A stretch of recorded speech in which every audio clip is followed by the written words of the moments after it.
ભારે વરસાદના કારણે પોરબંદર અને દ્વારકા થયા પાણી. દ્વારકાનું રાવલ ગામ બેટમાં ફેરવાયું તો પોરબંદરમાં માધવપુર ઘેટના દ્રશ્ય આવ્યા સામે. ચારે તરફ પાણી જ પાણી.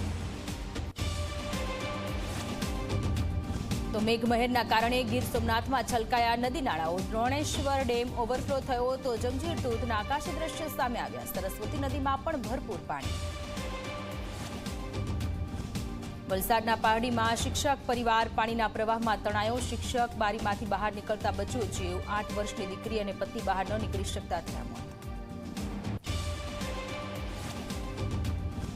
અમદાવાદમાં વિદ્યાર્થીની હત્યા બાદ ભારે આક્રોશ. મણિનગર અને ખોખરાની સ્કૂલો બંધ. વેપારીઓએ દુકાનો બંધ રાખીને દર્શાવ્યો વિરોધ. તો એનએસયુઆઈએ પણ શાળા પર કર્યું વિરોધ પ્રદર્શન.